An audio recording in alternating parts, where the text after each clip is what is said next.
Shalom Bapak Ibu dan Saudara yang kasih Tuhan. Hari ini di akhir pekan kita, saya mengajak kita untuk menyimak kembali sebuah cerita yang tertera dalam buku Cermin Para Martir. Dan hari ini kisahnya berjudul Keluarga Bangsawan Terpecah Belah. Kisah dari Maria dan Ursula van Beckum, Deventer 1554. Anabaptis dapat pula menjadi pedang Kristus yang memecah belah keluarga. Ketika Maria van Beckum bergabung dengan para Anabaptis, ibunya mengusirnya dari rumah mereka. Maria meninggalkan Frisia dan pergi ke rumah Ursula iparnya di dekat Deventer.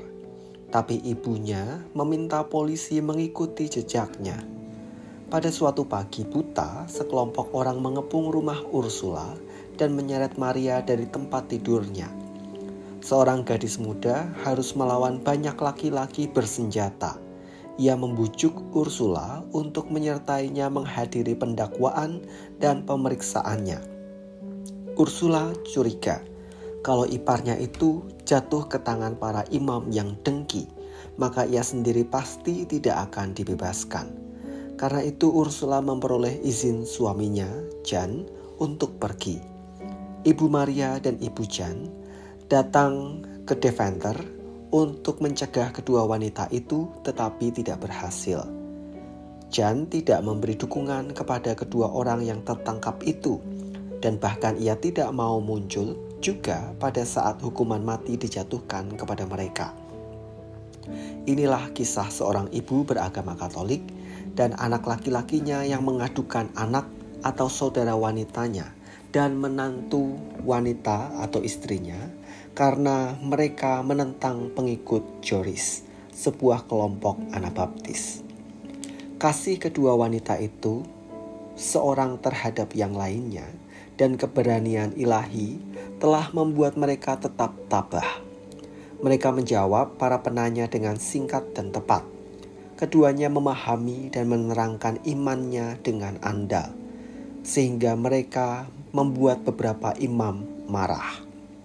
Penanya utama mereka didatangkan dari Burgundi untuk membujuk mereka agar mau bertobat.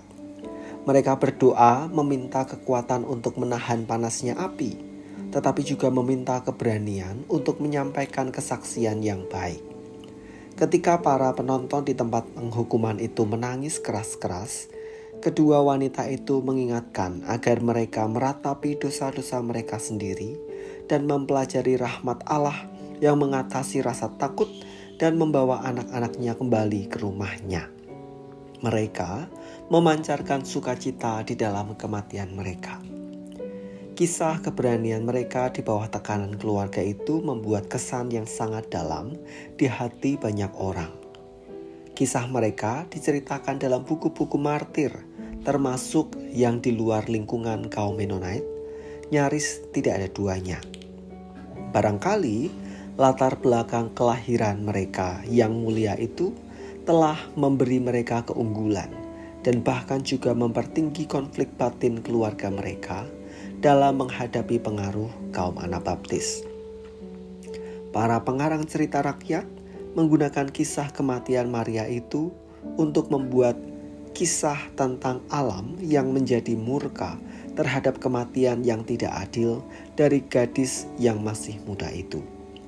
Menurut cerita tadi, keesokan paginya, tonggak tempat ia diikatkan yang sudah menjadi arang itu bersemi dengan banyak daun yang hijau.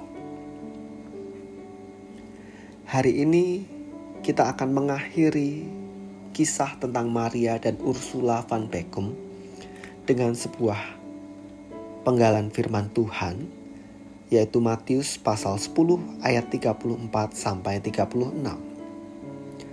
Jangan kamu menyangka bahwa aku datang untuk membawa damai di atas bumi. Aku datang bukan untuk membawa damai melainkan pedang. Sebab aku datang untuk memisahkan orang dari ayahnya, anak perempuan dari ibunya, menantu perempuan dari ibu mertuanya, dan musuh orang ialah orang-orang seisi rumahnya.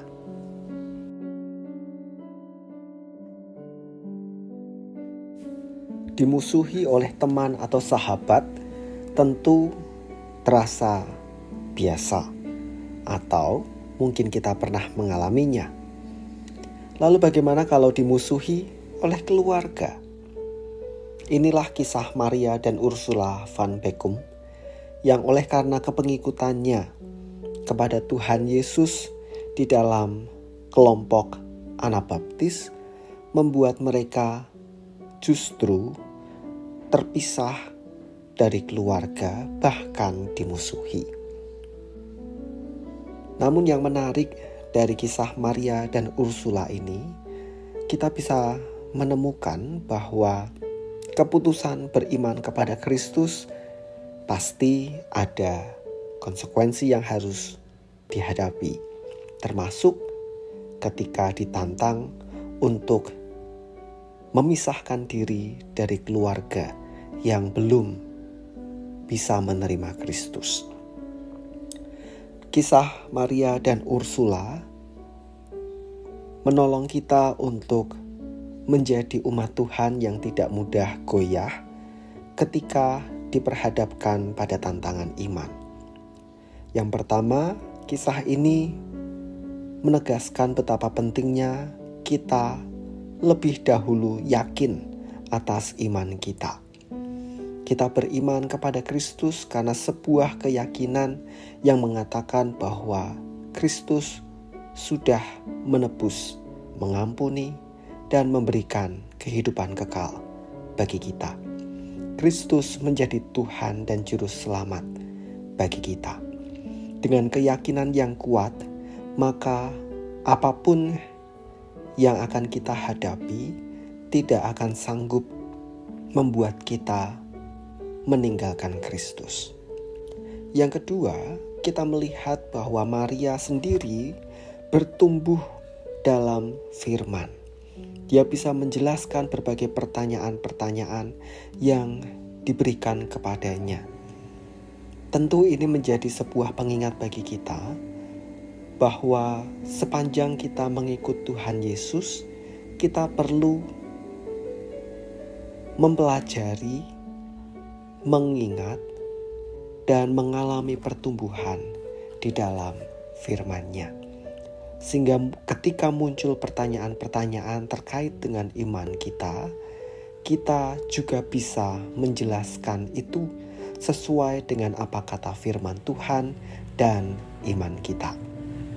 Dan tentu itu tidak sekedar menjadi jawaban atas pertanyaan yang disampaikan orang lain kepada kita, tetapi itu juga menjadi sebuah jawaban sekaligus refleksi atas kualitas iman kita kepada Tuhan Yesus.